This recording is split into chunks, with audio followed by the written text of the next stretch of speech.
Thomas, I bet him and Thurgood Marshall have a difference of opinion. I don't think either one of them are invalidated because of their opinions. And so that's the point that I have contention with. A lot of things that I said on there was based on evidence, based on research, and based on my own life lived experience. So you said earlier that when someone presents you with data that you can't verify, it's hard to argue with. Correct? Did I catch that right? It's not fair to make a debate argument on unverified data because you're arguing from a false premise. So I can't concede to something and I haven't verified because people do lie and people do tell half truths, and I haven't had a chance to evaluate the study. Right? If you gave me a study and I haven't been able to look at it or verify it, how then will I give you a fair enough argument in return? So I don't want to argue something that I haven't been able to verify. And most of those individuals were just making up stuff. So how would you be able to determine if someone is somebody that you could listen to versus not? Like, for example, I'm a very credible psychotherapist. I've been trained. I've been doing this a long time. So if I said something, and I'll just give you an irrelevant point that will be accurate, but a relevant point. If I said to you, the counseling field was created in Boston, Massachusetts, by a group of individuals that wanted to help people find job placements. That's a fact. I'm going to guess you didn't know that because you're not a trained psychotherapist. Like, at what point do you say, I can listen to that data point, even though that's the first person I've heard say that data point? I don't have to go fact check it. I can listen to that data point. Yeah.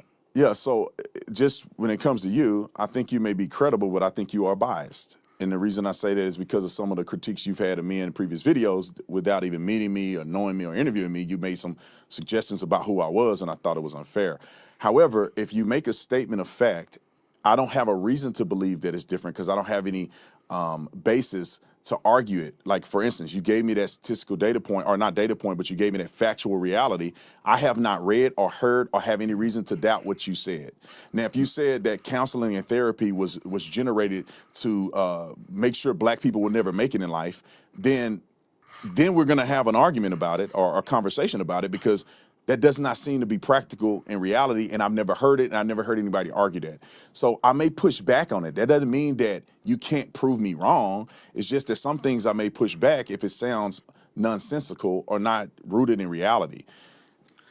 But see, that's where I think the term naive reality fits here, because I might say something like, and I'll go with your example. I might say the field of therapy and counseling was created to hold black people back, and you might say that seems nonsensical to me, without acknowledging my expertise for being in that Well, space. Like, I am in a position to say that as a fact, even if it seems contrarian to what you would have thought.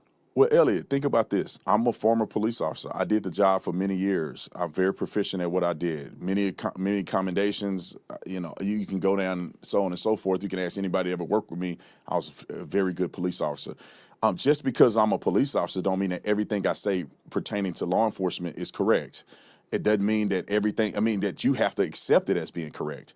Maybe I'm wrong about some things. I'm open to that. But just because I have credentials in the field, it doesn't mean that you have to concede to everything that I say. And so I think that if I say something to you that you think is invalid, or you don't think is rooted in factual reality, or that you have contrary facts, it's okay to challenge me on it. And I don't think that you should just go off of everything I say with face value. And I'm not going to go off everything you say with face value if it contradicts what my lived experiences are and my research have shown. And then we have a debate on that. Like when it comes to policing in America, I mean, there's Harvard research that have been done that determined very clearly by a black man who is now alienated. I forget his name. We can look it up. But, he made a very distinct finding that there is no bias in policing against black people disproportionately. And that person was shunned. He was Harvard educated, one of the most intelligent young men that's not even a conservative. And when he makes statements like that, coupled with my lived experience as a police officer, I begin to realize, well, maybe, just maybe, people are projecting a reality on law enforcement that's not necessarily true because of their own biases. So you have statistical data and research that contradicts some of the research that the gentleman presented to me on Jubilee. I think his name was Ronald Fryer. I think it's Runner Fryer. I think his name is. But anyway, people can look that up if they want. But see, that's the interesting thing, which is why I'm so interested in talking to you about these points, because when you say those kinds of things, like there's a Harvard researcher that says X, Y, or Z. I'm going to be very honest with you.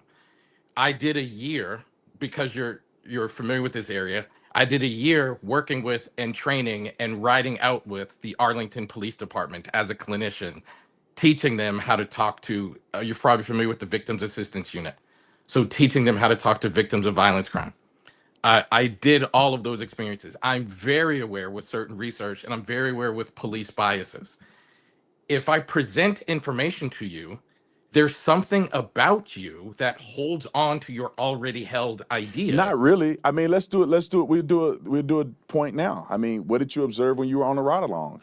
Did you observe uh, racial biases that Not only did I observe it, but the police. One of the things that I really enjoyed about the Arlington Police Department was the Arlington Police Department is one of the only police departments in the state of Texas, in the Dallas Fort Worth area. I believe there were three at the time. I don't know what there is now, but it's one of the only police departments in this area that required a bachelor's degree.